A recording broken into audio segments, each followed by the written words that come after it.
Election అప్డేట్స్ను అందరికంటే ముందుగానే తెలుసుకోవాలంటే ఈరోజే ఆర్టీవీ లైవ్ యాప్ని మీ మొబైల్లో డౌన్లోడ్ చేసుకోండి. 2024 సార్వత్రిక ఎన్నికల పోలింగ్ ప్రక్రియ పూర్తి కాగా జూన్ 4వ తేదీన ఓట్ల లెక్కింపు కార్యక్రమానికి అయితే ఈసీఐ శ్రీకారం చుట్టింది. అయితే ఇదిలా ఉండగా ఉమ్మడి శ్రీకాకుళం జిల్లా హెచ్చర్ల నియోజకవర్గంలో మాత్రం రెండు ప్రధాన పార్టీల మధ్యన హోరాహోరీగా పోటీ నెలకొన్న ఈ తరుణంలోని ఆర్థికంగా ఎంతో పరిపుష్టి కలిగినటువంటి ఈ నియోజకవర్గంలోని అసలు ఎవరి వైపు ప్రజలు ఉన్నారు, అలాగే ఈ రాష్ట్రంలోని ఏ గవర్నమెంట్ ఫామ్ చేయబోతుంది అనే అంశంపైన ఈరోజు మనం రణస్థలం మార్కెట్లోకి రావడం జరిగింది. ఈ రణస్థలం మార్కెట్ ఏంటంటే పూర్తిగా ఈ హెచ్చర్ల కాన్స్టిట్యున్సీలో ఉన్నటువంటి ప్రధాన పార్టీ అభ్యర్థులు ఎవరైతే ఉన్నారో వారి మధ్యన మెయిన్ పోటీకి, అలాగే ఇక్కడ ఉన్నటువంటి సామాజిక వర్గం ఏదైతే ఉందో ఈ సామాజిక వర్గం అయితే కనుక ఇక్కడ ఉన్నటువంటి లీడర్ ఎవరు నెక్స్ట్ కాబోతున్నారు, స్టేట్లో ఎవరైతే రాబోతున్నారు అనే దీనిపైన మాత్రం వీరే డిసైడ్ చేస్తుంటారు. అమ్మా, ఏం పేరు నీ పేరు? సావిటమ్మ. ఏ ఊరు నుంచి వచ్చావు అమ్మా? అసలు ఎక్కడైనా అయితే లోకల్ అండి ఇది? రావాడ. ఓటేసావా? వేసాను. ఎవరు గెలుస్తారు అనుకుంటాం ఈసారి? జగన్ గెలుస్తాడు అనుకుంటా.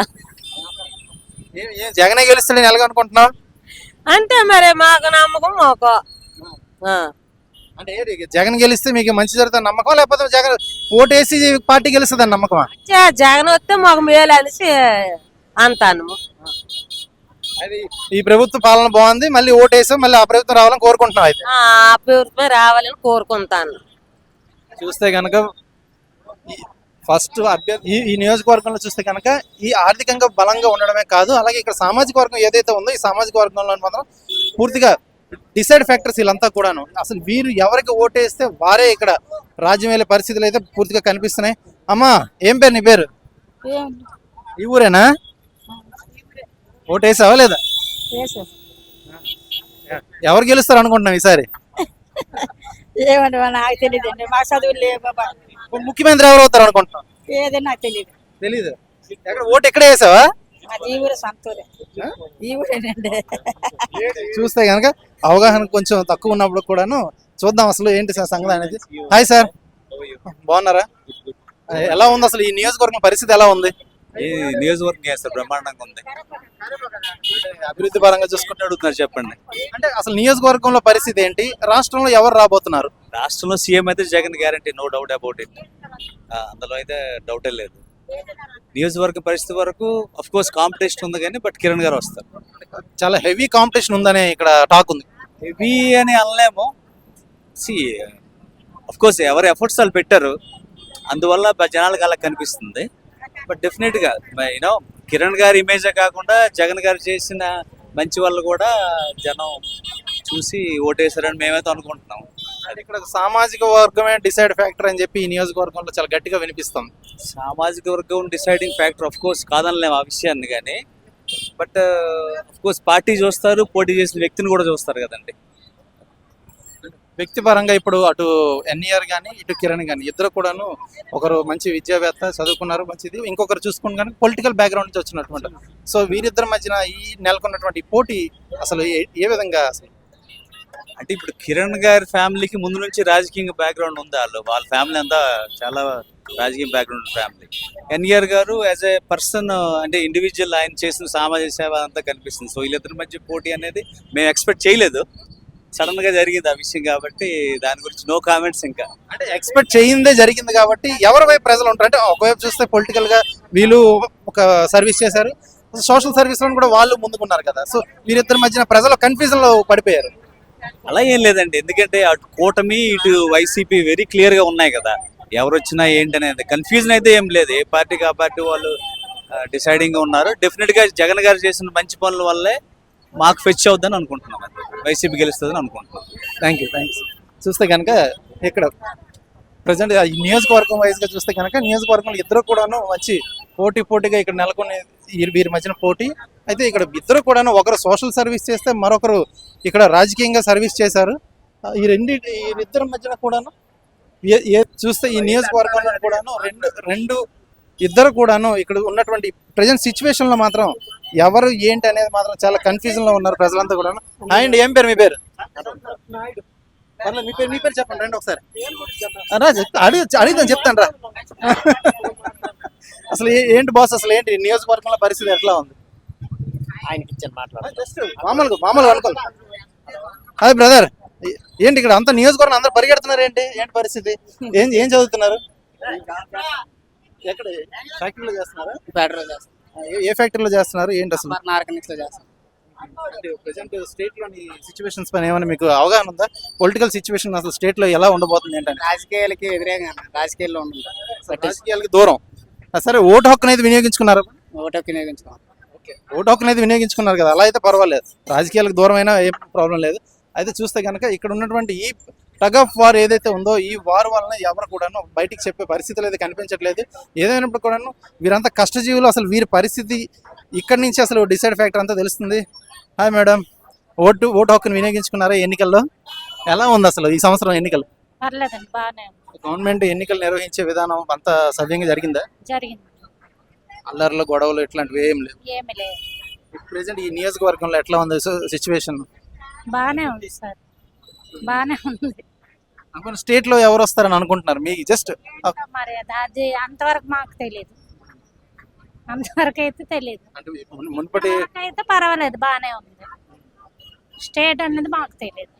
ఇక్కడ వరకు బాగుంది అంటే ప్రెసెంట్ ఉన్న వాళ్ళు కంటిన్యూ అవుతారా, లేకపోతే కొత్త వారు ఎవరైనా వస్తారా? ఏమో చెప్పలేమండి, అలాగని అది దేవుడు నిర్ణయం, మనం ఏం చేస్తాం. చూస్తే కనుక ప్రెసెంట్ ఇక్కడ సిచ్యువేషన్ అయితే అంతా ఓకే, కానీ బట్ కొన్ని సినారియోస్లో చూసుకుంటే కనుక మారే అవకాశాలు ఉన్నాయి అన్నట్టుగానే చెప్పడం జరుగుతుంది. అది వీరంతా వ్యాపారస్తులు, సో రెండు వైపులు ఉండాల్సి వస్తుంది. ప్రెషర్ అయితే చాలా ఎక్కువగానే ఉంటుంది. బట్ అయినా అడిగి తెలుసుకునే ప్రయత్నం చేద్దాం. హాయ్ బ్రదర్, ఏం పేరు మీ పేరు? సాయి మధు. ఓటు హక్కు వినియోగించుకున్నారా ఎన్నికల్లో? వేసాం. ఎలా ఉంది ఈ హెచ్చర్ల కాన్స్టిట్యున్సీ? ఎలా ఉంది అసలు? ఏంటి స్టేట్ లో ఎవరు సీఎం అవ్వబోతున్నారు? ఏ పార్టీ వస్తుంది? అంటే ఇప్పుడు మనకేం తెలుస్తుంది, అప్పుడు తెలుస్తుంది కదా, ఇప్పుడు మనకి తెలియదు కదా ప్రజెంట్.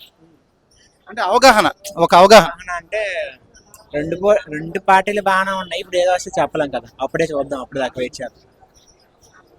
ఓకే, చూస్తే కనుక బ్రదర్, ఏం పేరు మీ పేరు? జట్లీ. ఎక్కడైనా లోకలా? ఓటు వేసావు ఈ సంవత్సరం? వేసాం. ఎలా ఉన్నాయి ఎన్నికలు కార్యక్రమం అంతా? ఈ అధికారులు ఎలా నడిపించారు ఈసారి ఎన్నికలు? సజావుగా నడిపించారా? బాగానే నడిపించారు. స్టేట్ లోని ఏ గవర్నమెంట్ వస్తుంది, ఎవరు ముఖ్యమంత్రి అవుతారు వస్తుందని తెలియదు. అంటే అటావట్లు ప్రజల మధ్యన ఉంటది కదా. ఆహారం అంటే ఎవరికి వచ్చింది అనేది ఇప్పుడు ప్రజల్లో ఉంది. సంవత్సరానికి ఒకళ్ళు మార్చేస్తాం. 5 సంవత్సరాలు ఒకరిని చూస్తాం, 5 సంవత్సరాలు ఇంకొకరిని చూస్తాం. ఆడు ఎలా చేస్తాడు, ఈడు ఎలా చేస్తాడు అని వీళ్ళని చూస్తాం, వాళ్ళని ఒకసారి చూసేదాన్ని మార్చేస్తాను. ప్రజలే మార్చేస్తాను. వాళ్ళకి ఇచ్చిన టైం లిమిట్ అదేనా? 5 సంవత్సరాలేనా? 5 సంవత్సరాలే. మరి 5 సంవత్సరాలు బాగున్నా బాగోపోయినా 5 సంవత్సరాలు మార్చేయడమే. బాగున్నా బాగులేకపోయినా 5 సంవత్సరాలకు ఒకసారి ఇంకొకరిని చూసేదాం. ఆడు ఎలా చేస్తాడు, వీడు ఎలా పరిపాలించినాడు, మళ్ళీ ఆడు ఎలా చేస్తాడు, ఆయన ఒకసారి చూసేదాం. చూస్తే కనుక ఏం పేరు మీ పేరు? మాట్లాడరా? ఓకే, మాట్లాడకపోతే సమస్య ఏం లేదు. అదే చూస్తే కనుక ఈ ఏపీ ప్రజలు అయితే వారి మనోగత అనేది బయట పెట్టేందుకు కొంచెం సముఖత చూపించట్లేదు. అయినప్పుడు కూడాను తెలంగాణ అబ్బాయి ఏదైతే చెప్పారో దాన్ని మనం పక్కన పెడితే, అమ్మ ఏం పేరు నీ పేరు? పేరు చెప్పర్లేదు, పేరు చెప్పలే. ఓటు వేసావు పని ఈ సంవత్సరం? ఎక్కడ, ఏ బూత్ లో వేసావు ఓటు? రణస్థలం. ఇక్కడే ఓటు వేసా, ఇక్కడే వ్యాపారం చేసుకుంటా. ఎన్నాళ్ళు వ్యాపారం చేస్తున్నావు? ఎలాగుంది ఇక్కడ రణస్థలంలో ఇప్పుడు? ఎలాగుంది పరిస్థితి? బాగుందా? రణస్థలం ఎమ్మెల్యే ఇప్పుడు పనితీరు ఎలా ఉంది? బాగుందా? మళ్ళీ ఎవరు అవుతారు ఇక్కడ ఎమ్మెల్యే?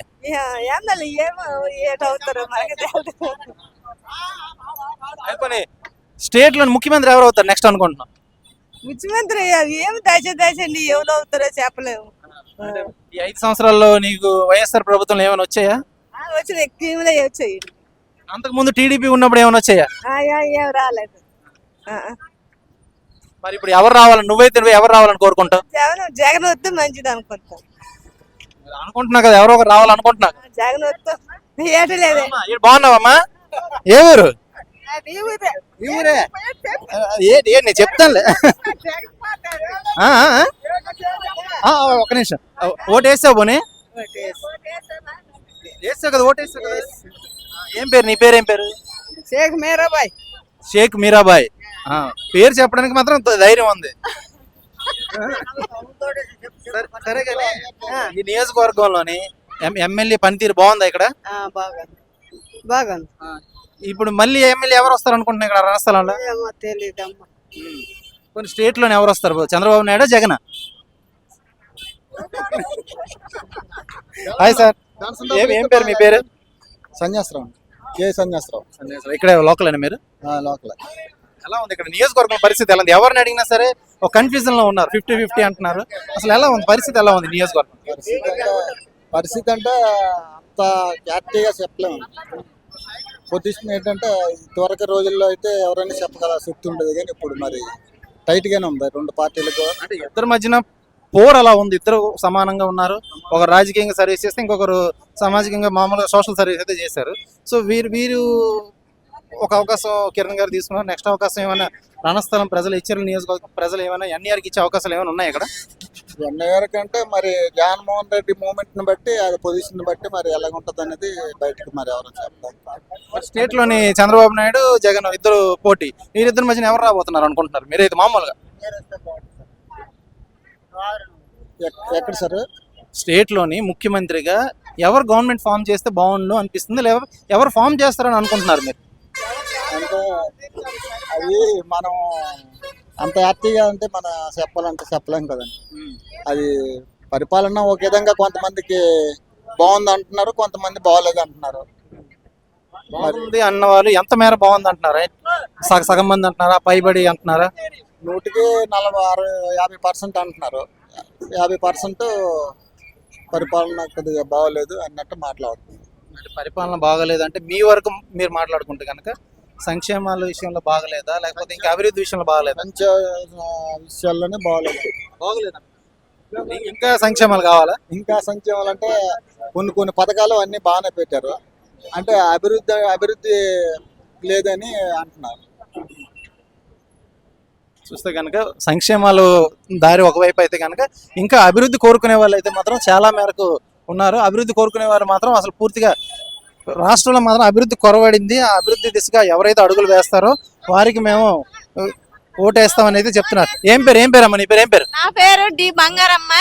కానీ బోర్ వేస్తారు కానీ లైన్ ఇవ్వలే. బార్సింగ్ సోర్ అప్పుడు అలాగే బోర్ వేసిన తర్వాత లైన్ ఇవ్వక అతను పెరల్ చేసి వచ్చేసింది. తిరిగి ఆఫీస్ చుట్టూ తిరిగి పెరల్ చేసి వచ్చి ఓటేసావా? ఓటేసాను.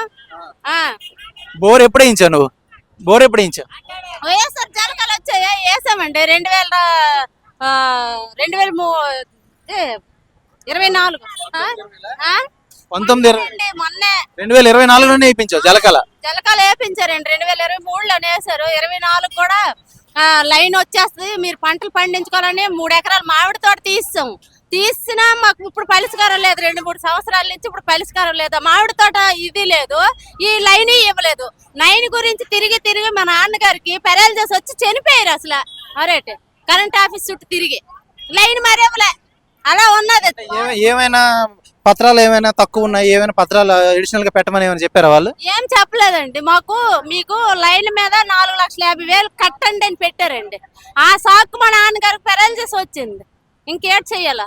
అలాంటి జగన్ ఏం చేయలేదు, కానీ వచ్చిన మధ్యన ఉండే వాళ్ళే మమ్మల్ని ఇబ్బందులు పెట్టి యువగతులు పెట్టారు. చాలా మీలాంటి బాధితులు రైతులు ఏడిపించేవాడు మనిషి కాదండి. ఎవరైనా న్యాయం జరపాలి రైతుకి. మాకు డెఫినెట్ గా లైన్ వస్తుందనేసి మేము ఇంతవరకు కూడా ఆశించము.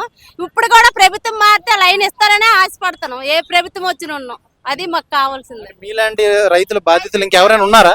ఉన్నారండి, బోల్డ్ మంది ఉన్నారు మా ఊర్లో. మాదైతే దేవరాపల్లి విలేజ్ అండి, రణస్థలం మండలం. అది ఇలాంటి రైతులు ఇలాంటి అంటే అందరూ ఇలాంటి జలకాలకి సంబంధించిన వాళ్ళని ఇంకా మిగతా జలకాలకు సంబంధించలేదండి. 4-5 ఉన్నారండి. పార్టీ ఫీలింగ్ మీద ఇవ్వకపోవడం. మామైతే పార్టీ ఫీలింగ్ మా డాడీకి పక్కా వయస్సారు, కానీ మా నాన్నకి ఇవ్వలేదు. ఆ ఊర్లో చాలా బాధపడి మా నాన్నగారు చనిపోయారు లాస్ట్ కి. అసలు చాకు తిని. అంటే పార్టీ ఫీలింగ్స్ ఉంటే పోనీ వేరే పార్టీలకి ఏమైనా ఆపేశారంటే వేరే విషయం, కానీ సొంత పార్టీ వాళ్ళకి అప్పుడు కూడా ఇవ్వలేదంటే మేము బాధాకరణం పడుతున్నాం. మా నాన్నగారికి మేము 4 ఆడపిల్లలు. ఆ భూమి మీద ఇప్పుడు ఏది పండించుకోవడానికి కూడా మొక్క లేదు, మోడీ లేదు ఉన్న తోట తీస్తామండి. ఎందుకంటే రైతు వ్యవసాయం చేసుకుందాము అనేసి జలకాలు ఇస్తున్నారు కదా, బోర్ ఎలాగ ఇచ్చారు కదా, అందులో పంట పండించుకొని బ్రతకం అనేసి మేము ఆశపడితే మాకు అసలు జలకాలకి ఆ లైన్ వచ్చినట్టుగా మాకు డెఫినెట్ కావాలని మేము బాధపడుతున్నాం, మరి కోరుతున్నామండి. మరి ఆ విషయాన్ని ఇక్కడ మీరు ఎమ్మెల్యే దృష్టికి ఏమైనా తీసుకెళ్లారా లేదా? పెట్టామండి, ఎమ్మెల్యే గారికి చెప్పామండి, ఎంపీపీకి ఇక్కడ మా పిన్ని సాయి గారికి చెప్పాం, అందరికీ చెప్పామండి.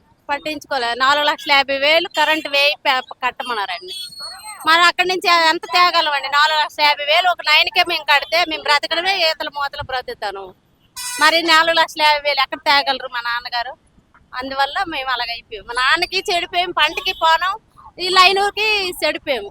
మాది చూస్తే కనుక నియోజకవర్గంలో ఉన్న పరిస్థితుల్లో చూస్తే కనుక ఇద్దరి మధ్యన పోటీ ఏ స్థాయిలో ఉందో అదే స్థాయిలోని ప్రజలు కూడాను ఉండడం అయితే జరిగింది ఇక్కడ. ఎందుకంటే ఒకరు అభివృద్ధి కోరుకుంటే మరొకరు సంక్షేమాలు కోరుకుంటారు. సంక్షేమాలు అందరికీ అందలేదని కొందరు అంటుంటే అభివృద్ధి అసలు శూన్యమని మరికొందరు అంటున్నారు. ఏదేమైనప్పటికీ కూడాను ఈ నియోజకవర్గంలో ఉన్నటువంటి పరిస్థితుల దృష్ట్యా చూస్తే కనుక ఇక్కడ ఎవరికి నెగ్గుతారు, స్టేట్ లో ఎవరు గవర్నమెంట్ ఫామ్ చేస్తారు అనేది అయితే మాత్రం ఇప్పటికీ ఈ నియోజకవర్గ ప్రజల్లో ఒక కన్ఫ్యూజన్ అయితే నెలకొని ఉంది. ఈ కన్ఫ్యూజన్ కి తెరపడాలంటే కనుక జూన్ 4వ తేదీ రావాల్సిందే. ఆ రోజే బలాబలాలు తేరుతాయి. ఎవరికి అత్యధిక సీట్లు సంపాదిస్తారో వారే గవర్నమెంట్ ఫామ్ చేసి ఈ ప్రజలకు మళ్ళీ మేలు చేకూరుస్తారు అనేది అయితే ఆశతో ప్రజలంతా కూడా ఎదురు చూస్తున్నారు. రణస్థలం నుండి వీడియో జర్నలిస్ట్ రామకృష్ణతో సురేష్, RTV, శ్రీకాకుళం. మరిన్ని వీడియోస్ కోసం ఛానల్ ని సబ్స్క్రైబ్ చేయండి, లేటెస్ట్ అప్డేట్స్ కోసం వాట్సాప్ ఛానల్ ని ఫాలో చేయండి అండ్ లింక్ డిస్క్రిప్షన్ లో ఉంది.